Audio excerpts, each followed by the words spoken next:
Boa noite! Centro Cultural UFMG realiza festival em comemoração ao Dia da Consciência Negra. Especialista comenta caso do goleiro Bruno. Veja agora no Circuito UFMG.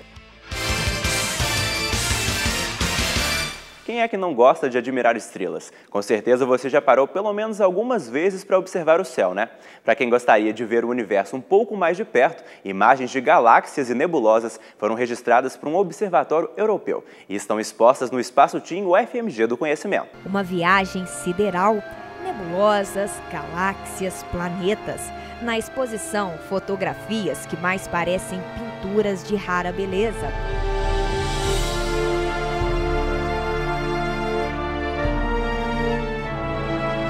Essa exposição foi montada a partir de um conjunto de imagens que foram disponibilizados pelo ESO, que é uma associação de astrônomos europeus, que tem uma plataforma de observação no Chile e que produz há 50 anos várias imagens a partir da observação celeste no hemisfério sul. Eles disponibilizaram várias dessas imagens em comemoração aos 50 anos dessa instituição e várias exposições estão acontecendo por todo o mundo e uma delas vai acontecer aqui no Espaço do Conhecimento. Conhecida como Sombreiro, esta galáxia em forma de chapéu mexicano está localizada na constelação de Virgem, a pelo menos 50 milhões de anos-luz da Terra. Já este aglomerado estelar, com poucos milhões de anos, é considerado um berçário de estrelas. Diferente desta nebulosa, que já adulta abriga esta estrela central. O azul vem da temperatura, 120 mil graus Celsius. Os astrônomos do Espaço do Conhecimento estarão super disponíveis para que as pessoas venham visitar e conhecer um pouco mais dessas imagens. Os mistérios do espaço, um convite a uma viagem repleta de cores, brilho e muita magia.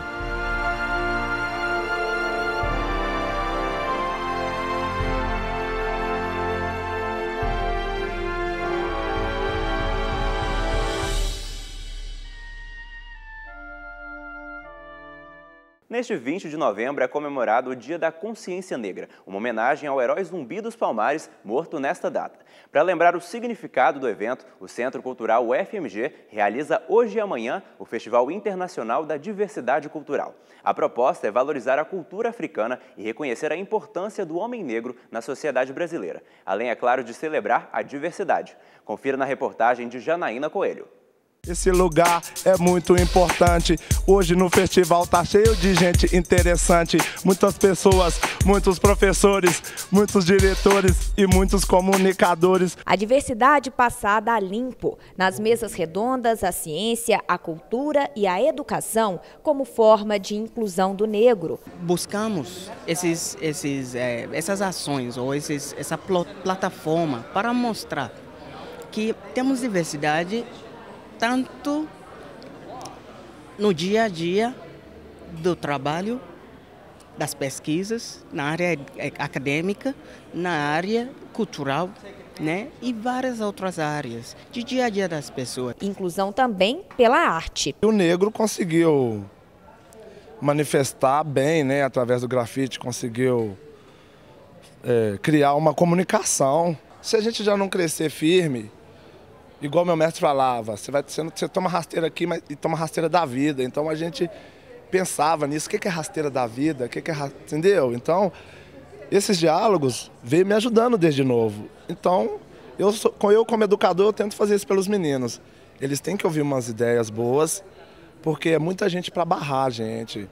E aí quando tem uma oportunidade legal, você não tem curso, você não está preparado, seu psicológico já está pronto que você é incapaz. Tainá faz grafite há 6 meses. Modelo há mais de 5, conta que a cor da pele e principalmente o cabelo a fez perder muitas oportunidades de trabalho. O brasileiro em si não valoriza, sabe, o que é dele. Ele não valoriza as coisas que estão dentro do país, ele valoriza o que é de fora. Então o cabelo liso, o olho azul, sabe, é muito mais valorizado do que aquilo que ele realmente é. Um dos casos mais importantes da Justiça Mineira está em evidência. O julgamento do goleiro Bruno, iniciado ontem em Contagem, atrai a atenção de todo o país. E é com esse assunto que vamos inaugurar o quadro Circuito Entrevista. Todas as terças-feiras, o Circuito UFMG vai convidar especialistas de diversas áreas para comentar e esclarecer temas de destaque sobre o que acontece na cidade, no país e no mundo. O repórter Pablo Nogueira conversa hoje com o professor Estevão de Mello, mestre em Direito pela UFMG. Nesta semana, o país inteiro está atento a um julgamento que ocorre em Contagem, na região metropolitana. O ex-goleiro do Flamengo, Bruno, e outros 4 réus vão à júri popular pela participação no assassinato de Elisa Samúdio em 2010. De especulações sobre um possível romance homossexual até a alegação de que o crime nunca foi cometido. Várias versões já foram divulgadas sobre o assunto. Para entendermos um pouco mais sobre como funciona o processo judicial e comentar sobre o caso, recebemos no nosso estúdio o doutor Estevão de Mello, advogado criminalista, mestre em Direito pela UFMG. Boa noite, doutor. Muito obrigado por sua presença aqui no Circuito. Boa noite. Bom, vamos entender um pouco sobre o processo judicial. Quais que são as etapas? Nós temos primeiro a etapa de investigações, que fica a cargo da polícia. Essa etapa, pela lei, na verdade, no caso de réu preso, como foi o caso do goleiro Bruno e dos outros réus, ela teria que ser concluída em 10 dias. Mas a gente sabe que 10 dias, e diante dos recursos e da complexidade da causa, nunca são suficientes para se concluir um julgamento como uma investigação em um processo dessa magnitude. Posteriormente, após essas investigações, que já se prolongaram por muito mais tempo do que prevê a lei, nós temos o processo judicial, que é dividido em 2 fases. Esse julgamento pelo júri, essa parte que a gente vê agora, que normalmente é que se dá mais divulgação, ela só chega nesse finalmente depois de toda uma preparação. Então, nós temos a primeira fase, onde as audiências ocorrem na presença do juiz, e é o juiz que, após ouvir testemunhas, após ouvir os réus, ouvir peritos, se for o caso, analisar a perícia, ele vai encaminhar ou não os réus à júri popular. Ele pode entender que não é caso de júri popular. Como que não seria caso de júri popular? Por exemplo, não sendo caso de crime doloso contra a vida ou algum outro tipo de crime que não crime contra a vida que vai à júri popular. Ou mesmo entendendo que não tem absolutamente nenhum indício, nenhuma prova de participação do réu ou da existência do crime. Se ele decide que há indício da existência do crime, que há umas provas da existência do crime, que há indícios de participação desses réus, aí sim ele encaminha eles ao júri popular. O juiz ele não pode nunca dizer que o réu praticou ou que não praticou o crime, né? Ele vai dizer que não praticou só se for para excluir ele do júri, mas ele nunca vai dizer categoricamente que o réu praticou. Ele vai falar que existem uns indícios, e aí ele encaminha para os jurados. E aí nós vamos para essa segunda fase, que depois de toda uma preparação, a escolha dos jurados através de um sorteio prévio, uma lista de 25 jurados, as intimações das testemunhas, as diligências requeridas pelas partes, que a gente chega ao plenário do júri. Agora, antes de falar do julgamento, vamos falar um pouquinho sobre o processo ainda. Por que ele demora tanto, doutor Estevão? E no caso do goleiro Bruno, qual foi esse tempo, assim, qual a avaliação que você faz desse tempo? Se você for somar todos os prazos em lei, contando investigação, audiência, prazo para oferecimento de defesa, prazo para o juiz tomar as decisões dele, inclusive incluindo os recursos cabíveis, você chegaria no máximo a uns 6 a 8 meses como um prazo razoável para a duração do processo, desde as investigações até o dia do júri. Isso só se explica pelo excesso de serviço, pelo excesso de processos, e pela falta de estrutura, não só da polícia, como do judiciário brasileiro. Às vezes não é nem falta de boas intenções, nem do juiz, nem dos policiais, nem do delegado que investiga, mas a falta mesmo de uma estrutura para ele dar conta dessa e de muitas outras investigações. Agora, pelo que a gente vê na prática, no dia a dia, eu diria que esse processo caminhou até rápido demais, se for comparados com outros processos que a gente vê por aí, de casos semelhantes. Como é que é definido um júri popular? Quando que um julgamento tem um júri popular e como é que são escolhidas as pessoas que compõem esse júri? O júri popular é para os crimes dolosos, quer dizer, aqueles com a intenção e contra a vida. Tá? Então, são o homicídio, o doloso, não aquele culposo, aquele sem a intenção, tá? O doloso. O infanticídio, a indução ao suicídio e o aborto. Então, esses são os crimes dolosos contra a vida que encaminham o réu para o júri popular. Depois dessa fase preliminar que eu falei, que o juiz vai decidir se ele vai ou não para júri. Os outros crimes todos não são de competência do júri popular. Os jurados, cada cidade, dependendo do tamanho, ela tem uma lista de jurados, que é uma lista anual,